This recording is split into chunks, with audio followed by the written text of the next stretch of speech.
Pie back here, and we're going to take a little walk on what we like to call the Pie side. Hold on to your shorts, kids.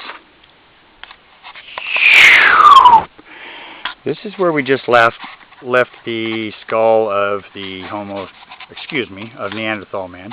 We've covered him back up to try and keep anything off of him until further notice.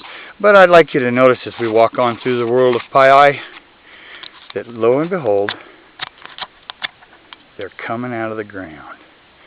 There's all sorts of body parts and teeth. And we're going to go ahead and back on up here a little bit and show you people that if you think you've been seeing faces in the rocks, or if you think you've been finding things or just don't understand them, well, we'll stop and take a look at the spinal column of one of our great creatures that comes right down to, looks to be the shoulder bone or possibly hip bone. My anatomy is not that good yet, but I still know when a bone's a bone and a body's a body. They ain't rocks. I'm back on up here. And we're just going to come down through here, and I'm going to walk about 40 feet here and show you that in the endless points of this is erosion, and this is what these people wanted. They wanted to be turned back into stone. All these stuff coming up and out of here, there is just endless parts of human beings, of early man. Here's a good example of how they have stacked upon.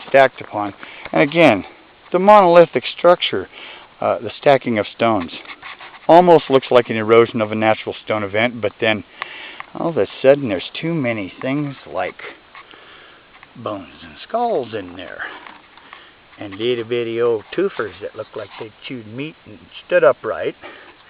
Oh, and then there's another little buddy of his, but this is a far older creature, been stacked over, and smaller skull, yet to be determined. I'm quite convinced that in this process, when this is finally allowed to be shared to the world, when I decide that you're ready and you'll listen, we are going to discover that in this continent we had far more people. They were 100 times more intelligent. They were connected with the gods in the sense of spirit world, with animals, Mother Nature, and your total existence in which you would have had because you didn't have them damn video games in your face. Yep, and over the tree. And we're going to kind of end here for a second. When I said guarding the tombs, there's about 15 through here, and we're going to button up for a second here, but you ain't seen nothing yet, folks. I hate to keep saying that, but by the end of this 5-minute experience of your life, you're going to open up windows to the possibilities, and remember, the only thing that's impossible is that it might be impossible. Back at you in a bit. Ugh.